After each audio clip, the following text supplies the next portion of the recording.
Hello guys, welcome back. आज के हमारे वीडियो का टाइटल है RNAW nail biting cover operations from Delhi to Mumbai espionage story episode 53 by liberal Hindu by बहुत ही लिबरल अच्छी हिंदू। वीडियो बनाते हैं।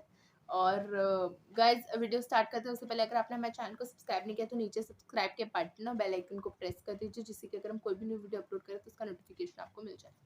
अगर वीडियो पसंद आए तो लाइक कीजिए, शेयर कीजिए, कमेंट कीजिए, सब्सक्राइब कीजिए। So let's start. नमस्कार, जय मां भारती। दोस्तों, अगर आपको ये कंटेंट पसंद आ रहा है तो वीडियोस को लाइक कीजिए, शेयर कीजिए और चैनल को सब्सक्राइब जरूर कीजिएगा। सब्सक्राइब करने के बाद बेल आइकन भी जरूर दबाइएगा, जिससे कि आपको भविष्य में आने वाले एपिसोड्स का नोटिफिकेशन मिल सके।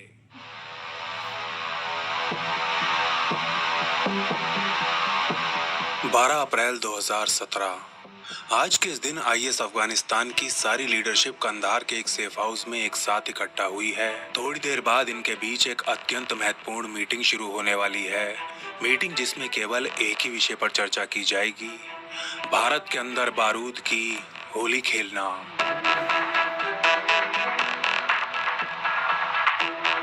करीब 5 घंटे चले इस मीटिंग के बाद आईएस के सभी आतंकी नेता एक साथ खाना खाते हैं और सूरज ढलने से पहले पहले अपने अपने रास्ते निकल पड़ते हैं। अपने इलाकों की ओर वापस लौट रहे इन आतंकी आकाओं में टीटीपी का एक पूर्व कमांडर मौलवी हबीबुर रहमान भी शामिल है। उरुस्गान में आईएस का फील्ड कमांडर हबीब अभी कुछ समय पहले ही टीटीपी छोड़ आईएस में शामिल हुआ है। पाक आर्मी और आईएसआई का खासम खास ये आतंकी सौदागर पिछले कई सालों से सीआईए की मोस्ट वांटेड सूची में भी काफी ऊपर चल रहा है।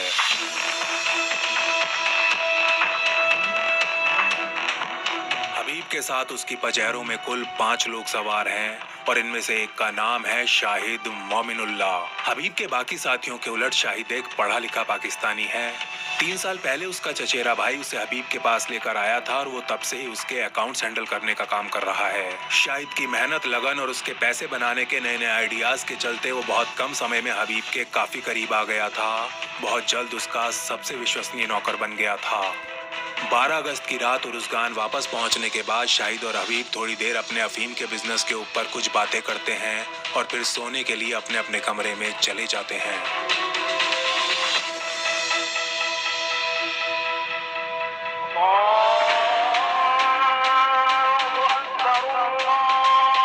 हर सुबह की तरह आज भी हबीब और उसके साथी 4 बजे उठ नमाज की तैयारियों में लग जाते हैं, लेकिन आज शाहिद कहीं दिखाई नहीं देता।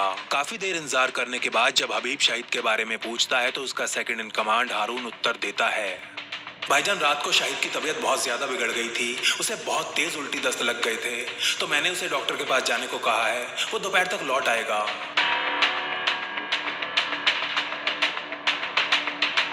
सुबह के लगभग 10 बजे शाहिद की बस दक्षिणी अफगानिस्तान में स्थित कंधार शहर पहुंच चुकी होती है और वो बस से नीचे उतर टमटम में सवार हो आइनो रोड के लिए निकल जाता है। टमटम से उतरने के बाद वो थोड़ी दूर पैदल चलता है और फिर एक क्लिनिक के बाहर जाकर खड़ा हो जाता है। थोड़ी देर इस क्लिनिक पर नजर बनाए रखने के बाद जब उसे लगने लगता है कि अब अंदर कोई पेशेंट नहीं है तो वो क्लिनिक के अंदर प्रवेश कर जाता है। डॉक्टर को अपनी परेशानी बताता है और फिर ये डॉक्टर साहब उसे एक बेड पर लिटा उसका चेकअप करने में लग जाते हैं। चेकअप करने के बाद ये डॉक्टर एक पर्चे पर कुछ दवाइयां लिख उनकी खुराक शाहिद को समझा देता है, जिसके बाद शाहिद अपनी जेब से 5 अफगानी नोट निकाल डॉक्टर की मेज पर रखता है और फिर तुरंत वापस उरुस्गान के लिए निकल जाता है।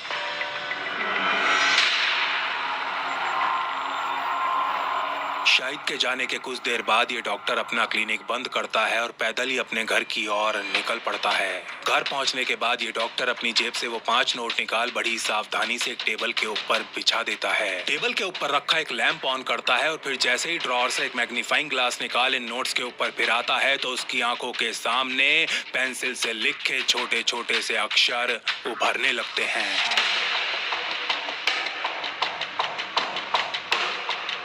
इन नोट्स के ऊपर लिखे इन अक्षरों को ये डॉक्टर एक प्लेन कागज के ऊपर उतार लेता है। पहली नजर में किसी भी व्यक्ति को ये अक्षर फारसी भाषा में लिखे रैंडम से शब्द लगते, लेकिन असल में ये एक कोडेड मैसेज था। लगभग आधे घंटे मेहनत करने के बाद ये डॉक्टर इस कोड को डिसाइफर कर लेता है। कैपिटल में इस साल सीरियल मैच खेलने का प्लान है। खिलाड़ी कैपिटल या आसपास किसी इंजीनियरिंग कॉलेज में एडमिशन ले चुका है।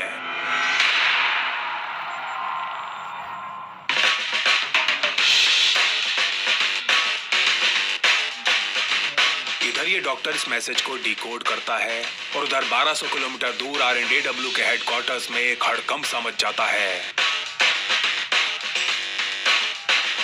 आईएस के लिए काम करने वाला शाहिद असल में आरएनएडब्ल्यू का एक अंडर कवर एजेंट था। इसे लगभग 7 साल पहले पाकिस्तान भेजा गया था और इसका कोड नेम था एजेंट सूरी। और कांधार का वो डॉक्टर जो मूल रूप से एक बलोच है, वो भी आरएनएडब्ल्यू का ही एक एसेट है।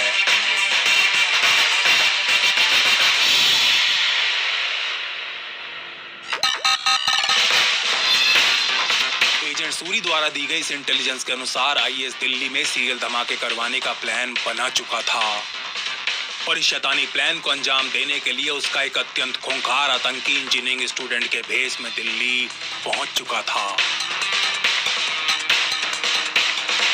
दिल्ली एनसीआर में 300 से ज्यादा इंजीनियरिंग कॉलेजेस हैं जिनमें हर साल हजारों अफगान छात्र पढ़ने आते हैं। आरएनएडब्ल्यू जानती थी कि आईएस का वो स्लीपर आतंकी इनमें से किसी भी कॉलेज में हो सकता है, लेकिन प्रश्न ये था कि वो कौन है और क्या योजना बना रहा है, वो धमाके कब करेगा, कैसे करेगा और सबसे जरूरी बात कहां करेगा। क्या समय रहते उसका पता लगा लिया जाएगा? इससे पहले कि वो दिल्ली का दिल दहला सके, क्या उसके चेहरे से पर्दा उठ भी पाएगा?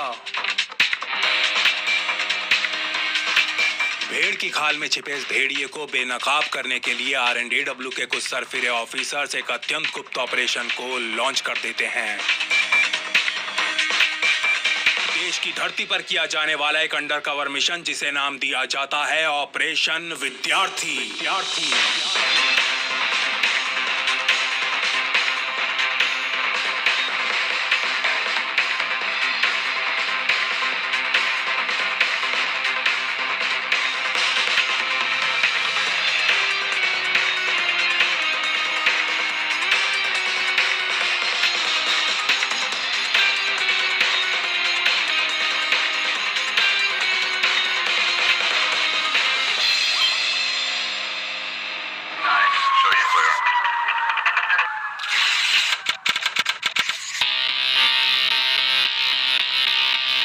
एजेंट सूरी से इंटेलिजेंस मिलते ही आरएनएडब्ल्यू चीफ अनिल धस्माना अपने एक सबसे चतुर और चालाक सीनियर इंटेलिजेंस ऑफिसर को इस ऑपरेशन की बागडोर सौंप देते हैं। इस ऑफिसर का कोड नेम था सौम्य कृष्णन। एंटी टेरर ऑपरेशंस में महारत रखने वाले कृष्णन पाकिस्तान के केपीके में पूरे 3 साल अंडरकवर बिता चुके थे और बिल्कुल चुपचाप साइलेंट तरीके से कोवर्ट मिशंस को अंजाम देने में उनका कोई सानी नहीं था।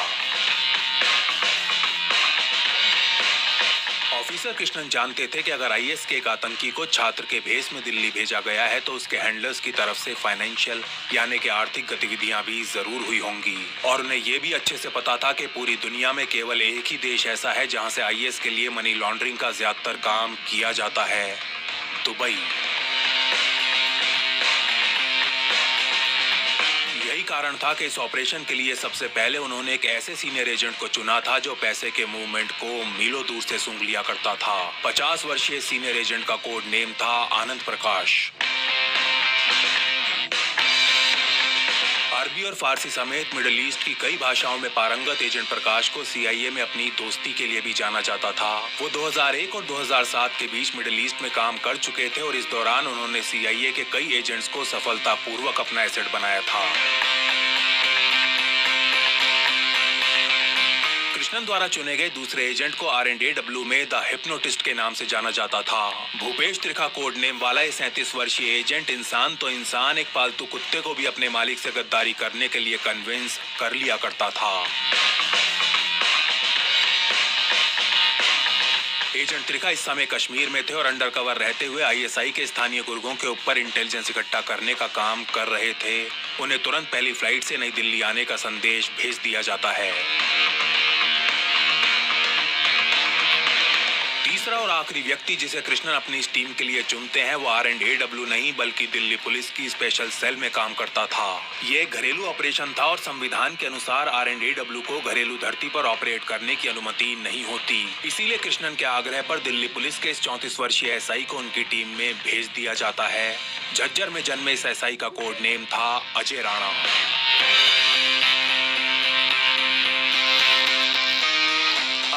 अफगानिस्तान से दिल्ली आए आतंक के उस बहरूपिये को ढूंढने के लिए RNAW की टीम तैयार हो चुकी थी। टीम जिसका केवल एक ही उद्देश्य था, किसी भी कीमत पर देश की राजधानी की रक्षा करना।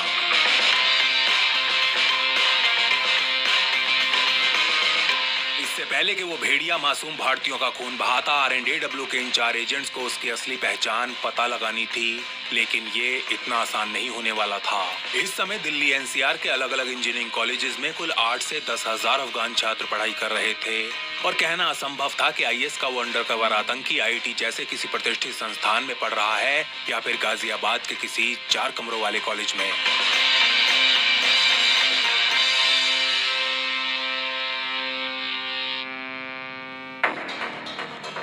अपने इस ऑपरेशन के ऊपर कृष्णन और धस्माना PM मोदी को भी ब्रीफ कर चुके थे और PM द्वारा उन्हें सख्त निर्देश दिए गए थे कि ये ऑपरेशन 100% बाय द बुक होना चाहिए, यानी कि पूरी तरह कानून और संविधान के दायरे में। इसके अलावा ये निर्णय भी लिया जाता है कि इस आतंकी को हर हाल में जिंदा पकड़ा जाएगा। ये निर्णय इंटेलिजेंस की दृष्टि से लिया गया था। इस स्लीपर के रास्ते RNAW उसके नेटवर्क और भारत के विरुद्ध IS की भावी योजनाओं का पता लगाना चाहती थी। इसका मतलब ये था कि केवल स्लीपर की असली पहचान पता चलना काफी नहीं था। RNAW के इन स्पाइस को उसके खिलाफ पुख्ता सबूत भी इकट्ठा करने थे, ऐसे सबूत जो एक लंबे समय के लिए उसे जेल की सलाखों के पीछे पहुंचा सकें। इसी के चलते कृष्णन इस ऑपरेशन को 2 भागों में बांट देते हैं, एक फाइनेंशियल और दूसरा ह्यूमन इंटेलिजेंस। फाइनेंशियल इंटेलिजेंस इकट्ठा करने का जिम्मा एजेंट प्रकाश को सौंपा जाता है। उन्हें दुनिया भर से अफगानिस्तान के साथ होने वाली बैंक ट्रांजैक्शंस को ट्रैक करना था। एक सामान्य अफगान छात्र को भारत आने के लिए ठीक ठाक फाइनेंसिंग की आवश्यकता होती है, लेकिन यदि वो छात्र एक स्लीपर सेल हो तो फिर इस फाइनेंसिंग का साइज कई गुना बढ़ जाता है। ऐसा ही राणा और एजेंट त्रिखा को दिल्ली NCR में ग्राउंड पर रहते हुए इंटेलिजेंस इकट्ठा करनी थी। उन्हें NCR और आसपास के इलाकों में स्थित हर उस इंजीनियरिंग कॉलेज में सेंध लगानी थी जहाँ एक भी अफगान छात्र पढ़ रहा हो। एजेंट प्रकाश ने मिडिल ईस्ट में CIA के साथ काफी काम किया हुआ था और वो जानते थे कि बात जब फाइनेंशियल इंटेलिजेंस की आती है तो इस दुनिया में CIA की नजरों से कुछ नहीं छिपा हुआ।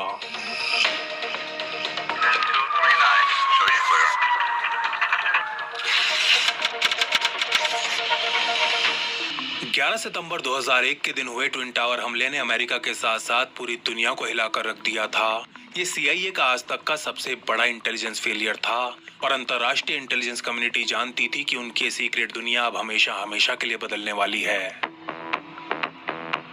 सितंबर 2001 के कुछ महीने बाद जॉर्ज बुश CIA को एक सबसे गुप्त और संवेदनशील प्रोग्राम लॉन्च करने की अनुमति दे देते हैं, प्रोग्राम जिसका नाम था TFTP। इस प्रोग्राम का उद्देश्य स्विफ्ट नामक दुनिया के सबसे बड़े बैंकिंग नेटवर्क के अंदर सेंध लगाना था। स्विफ्ट बेल्जियम में स्थित एक ऐसा नेटवर्क है जो दुनिया भर के बैंक्स के लिए सुरक्षित और गोपनीय तरीके से एक दूसरे के साथ व्यापार करने में सहायता करता है। मैनहट्टन के एक बड़े मल्टीनेशनल बैंक से लेकर पेशावर की किसी गली में स्थित इस्लामिक क्रेडिट यूनियन अपने स्विफ्ट कोड का प्रयोग कर पूरी दुनिया में कहीं भी पैसा भेज या मंगवा सकती है। आज वर्तमान में स्विफ्ट के जरिए प्रतिदिन 3 करोड़ से ज्यादा ट्रांजैक्शंस की जाती हैं, ट्रांजैक्शन जिन्हें स्विफ्ट के डेटाबेसेस रियल टाइम में रिकॉर्ड करते हैं।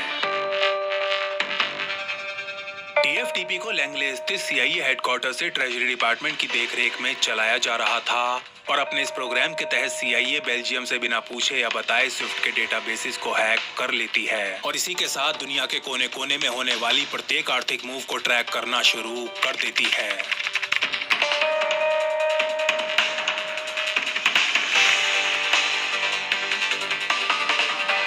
द्वारा इकट्ठा की जा रही ये इंटेलिजेंस अद्वितीय श्रेणी की बहुमूल्य इंटेलिजेंस थी, इसीलिए CIA इसे अत्यंत सावधानी के साथ फूंक फूंक कर इस्तेमाल कर रही थी। अपने इस प्रोग्राम का प्रयोग कर CIA ने दुनिया भर में कई सफल ऑपरेशंस को अंजाम दिया, जैसे कि थाईलैंड में किया गया वो ऑपरेशन जिसमें रिदवान इसामुद्दीन उर्फ हमबाली को कैप्चर किया गया था।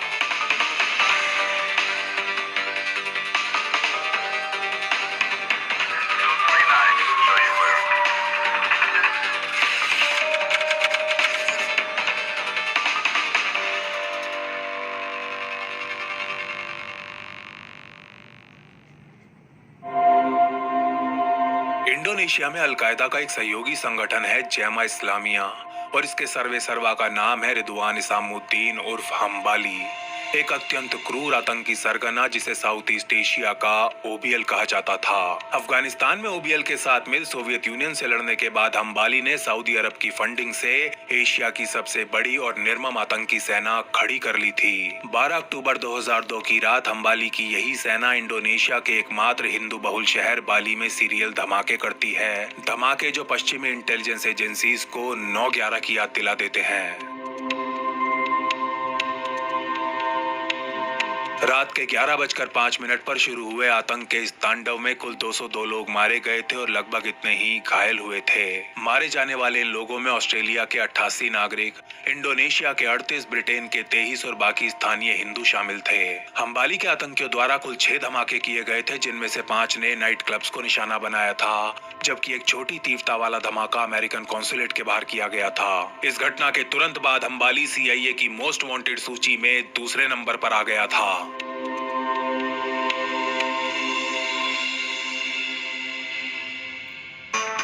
सऊदी अरब से मिली फंडिंग से अंबाली ने 1994 में एक शेल कंपनी खड़ी की थी जिसका नाम था कोन्सोया ट्रेडिंग कंपनी। कागजों पर तो इस कंपनी का काम मलेशिया से अफगानिस्तान पाम ऑयल एक्सपोर्ट करना था, लेकिन वास्तव में ये आतंक को फाइनेंस करने का काम कर रही थी। बाली में पहला धमाका होते ही अंबाली थाईलैंड की राजधानी बैंकॉक भाग जाता है, लेकिन यहाँ भी वो चैन से नहीं बैठता।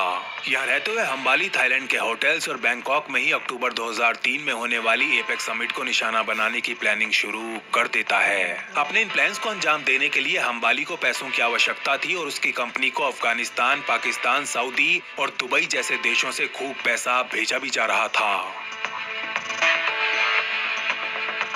इस समय तक CIA स्विफ्ट के करोड़ों ट्रांजैक्शंस को पूरी तरह मॉनिटर करना शुरू कर चुकी थी और अब वो बिना कोई समय गवाए अंबाली की कंपनी द्वारा की जाने वाली सभी ट्रांजैक्शंस को भी ट्रैक करना शुरू कर देती है।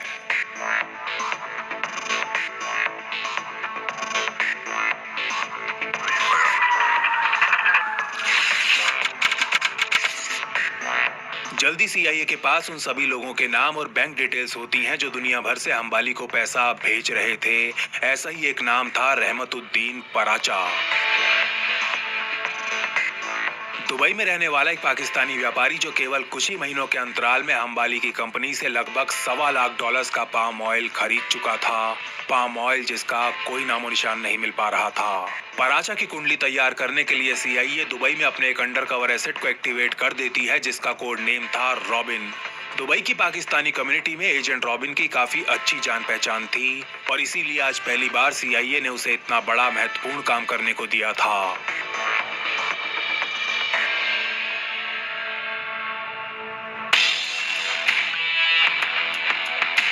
कोई 1 महीने बाद रॉबिन अपने स्थानीय CIA हैंडलर एजेंट सिग्नोर को फोन करके बताता है कि उसने पराचा के ऊपर इंटेलिजेंस इकट्ठा कर ली है। ये सुन खुशी से भूल चुका ये CIA हैंडलर उसे अगले दिन शाम के ठीक 4 बजे अरेबियन टी हाउस में आने को कहता है।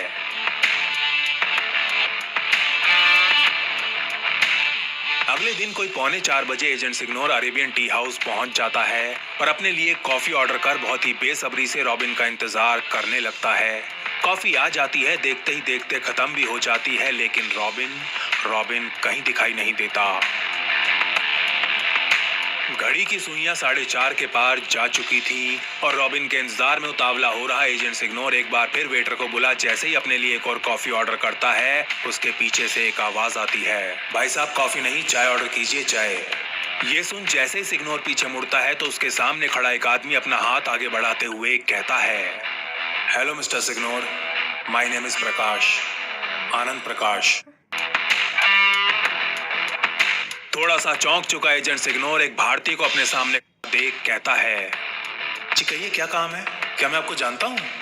नहीं मिस्टर सिग्नोर, लेकिन मैं आपको बहुत अच्छे से जानता हूँ। आप रॉबिन का वेट कर रहे हैं ना? वो नहीं आएगा। ये सुनते ही सिग्नोर काफी ज्यादा घबरा जाता है और मेज पर कुछ डॉलर्स रख बाहर की तरफ चलने लगता है कि तभी उसका रास्ता रोकते हुए एजेंट प्रकाश आगे कहते हैं, प्लीज रुक जाइए मिस्टर सिग्नोर और मुझे अपना दोस्ती समझिए। मैं R&AW के लिए काम करता हूँ और आपके लिए कराची का सबसे मीठा हलवा लेकर आया हूँ। ये सुनते ही सिग्नोर के चेहरे पर हवाइयां उड़ जाती हैं। कराची स्वीट CIA द्वारा पराचा को दिया गया कोड नेम था।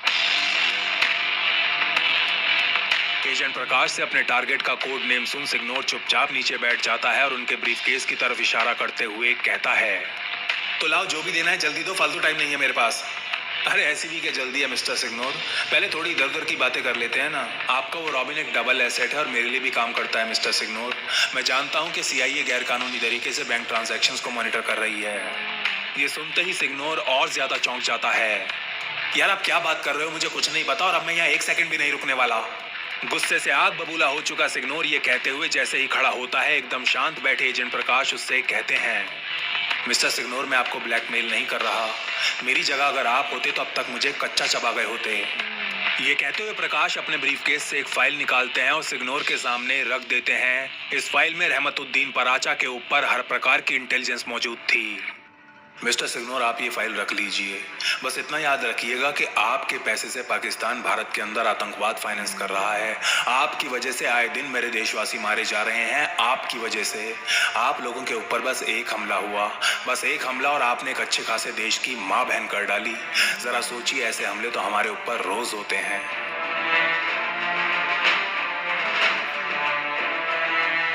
ये कहने के बाद एजेंट प्रकाश अपना ब्रीफकेस उठाते हैं और कुछ देर सिग्नोर को घूरने के बाद यहाँ से चले जाते हैं। एजेंट प्रकाश से मिली जानकारी के आधार पर जल्द ही सीआईए पराचा को उठा लेती है। इसके बाद 11 अगस्त 2003 के दिन सीआईए और थाई पुलिस के एक जॉइंट ऑपरेशन में हम्बाली को बैंकॉक के एक अपार्टमेंट से गिरफ्तार कर लिया जाता है। थाईलैंड से हम्बाली को पहले मोरक्को और फिर रोमानिया में बनी सीआईए की एक ब्लैक साइट पर लाया जाता है और फिर 2004 में उसे हमेशा हमेशा के लिए ग्वांतानामो बे भेज दिया जाता है।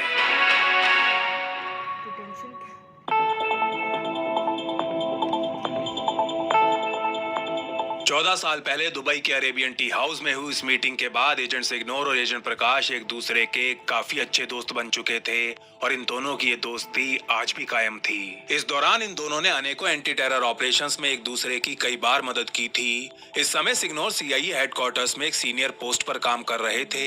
एजेंट प्रकाश उन्हें कॉल लगा दुनिया भर से अफगानिस्तान के साथ की जाने वाली बैंक ट्रांजैक्शंस की डिटेल मांग लेते हैं। सिग्नोर एजेंट प्रकाश की मदद करने को तैयार हो तो जाते हैं, लेकिन इस मदद के बदले एक शर्त भी रख देते हैं। लगभग एक हफ्ते बाद सिग्नोर एजेंट प्रकाश को ये सारी ट्रांजैक्शंस भेज देते हैं और वो तुरंत इनको एनालाइज करने में लग जाते हैं। उधर एसआई राणा और एजेंट त्रिखा दिल्ली एनसीआर में स्थित उन सभी इंजीनियरिंग कॉलेजेस की लिस्ट बना चुके थे जिनमें पिछले 2 सालों के दौरान अफगान छात्रों को एडमिशन दिया गया था। कॉलेजेस से मिली जानकारी के आधार पर एजेंट त्रिखा ऐसे छात्रों को शॉर्टलिस्ट करना शुरू कर देते हैं जिनकी फाइल में उन्हें कुछ भी अटपटा लग रहा था। जैसे कि कोई ऐसा छात्र जो अफगानिस्तान के किसी ऐसे इलाके से आया हो जहां अफगान सरकार का कम और तालिबान का ज्यादा प्रभुत्व था, या फिर एक गरीब परिवार से आया ऐसा छात्र जो बिना स्कॉलरशिप के पढ़ रहा हो।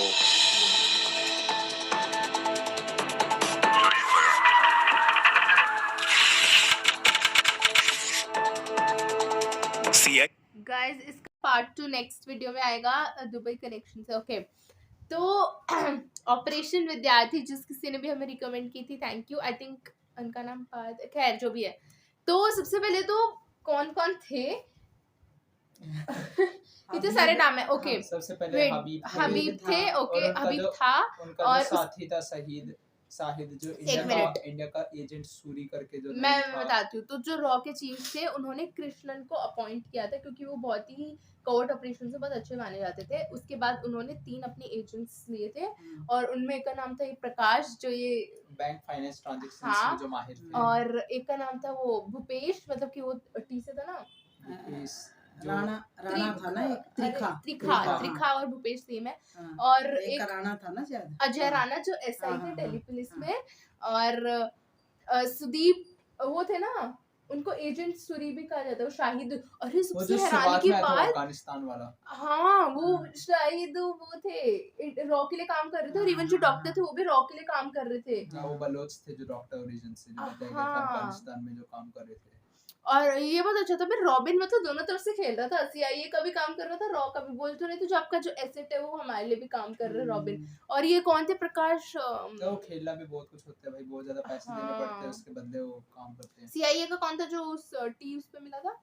प्रकाश, एजेंट प्रकाश। सीआईए का ऐसे था ना कुछ अभी CIA जिससे उन्होंने वो का- मांगी थी, अरे जो वो था। स्विफ्ट का वो कर रहे थे, हाँ, हाँ, इलीगल वो कर रहे थे। जिनका उनकी वो बिजनेस हाउसेस में बहुत अरे ज्यादा ऐसे intake नाम था अभी कुछ, मैं काम से याद रखा हूँ बस, अबे जो भी था, जो इंटेलिजेंस जो उन्होंने गैदर करते थे। जो उन्होंने बोला ना बहुत अच्छे दोस्त बन गए थे एजेंट प्रकाश समझ और वो। गए। फिर उनका सही था जब उन्होंने बोला कि क्या उनको क्या नाम दिया गया था इनको कि मैं वो लेके आया हूँ, तो फिर वो समझ गए थे कि उनको उन अपने एसेट को उस नाम से बोलते पाकिस्तानी थे, sweets, Karachi Karachi sweets. Sweets, Karachi का मीठा हलवा करके कुछ बोला था हाँ। ऐसा। कराची स्वीट्स। तभी मैं सोचू रॉ सेम वैसे सा। CIA है, मतलब रॉ CIA का कुछ आमना सामना होगा। नहीं वैसे एक्चुअल में ये था कि CIA जो फंड कर रही थी वो इंडिया के अगेंस्ट जा रहा था, हाँ। इसलिए था। तभी उन्होंने उनको बोला भी था कि जो आपका पैसा है वो मेरे देश के लोगों के ऊपर हो रहा है। तो बहुत ही थ्रिलर लग रहा है, बट मेरे को ऐसा लग रहा है कि इसमें यार वैसे इतने बड़े इंजीनियरिंग कॉलेज में इतने सारे बच्चे हैं, उसमें कैसे लाइक करना अगर आप पड़ेगा। एक एक फाइल भी करोगे तो भी कितने ज्यादा हो जाएंगे। और अफगानिस्तान से भी ऐसे बोलते हैं ना दिल्ली में मिनी अफगानिस्तान है। यहाँ कई सारे इलाके हैं जिसमें बोला जाता है कि हाँ। अफगानिस्तान कल्चर दिखते हैं वहाँ पे। ये एक्चुअली बहुत माइंड का और फिजिकल वर्क भी और माइंड का वर्क भी मतलब काफी है उन्होंने इसमें। बोला था ना कि और आधो को बहुत दिमाग फाइनेंशियल के चाहिए, लिए कर हाँ। दिया था और आधो को उसके लिए कर दिया हाँ, था हाँ, हाँ। Ground student reporting. ग्राउंड के लिए। खैर बहुत ही अच्छी वीडियो थी। इसका नेक्स्ट पार्ट आएगा दुबई कनेक्शन, और मेरे को हाँ। नहीं पता था दुबई पैसा वो करता है। दुबई में मनी लॉन्ड्रिंग चलती है ना अभी, FATF की ग्रे लिस्ट में इंडिया ने दरवाया है उसको। दुबई को बहुत ज्यादा मनी लॉन्ड्रिंग है वहाँ पे। Like Saudi black money Arabia आता के है, साथ वो आई white बन थिंक जाता है। UAE और सऊदी अरेबिया के साथ नॉर्मल है ना। Saudi relations? अरेबिया UAE दोनों के साथ फिलहाल नॉर्मल है, मगर ज्यादातर टेरर फंडिंग वहीं से होती है जो UAE लोकल से? लेवल पे या एनीवेज गाइस वीडियो बहुत सबसे अच्छी थी। ज्यादा- इसका पार्ट 2 नेक्स्ट वीडियो में आएगा।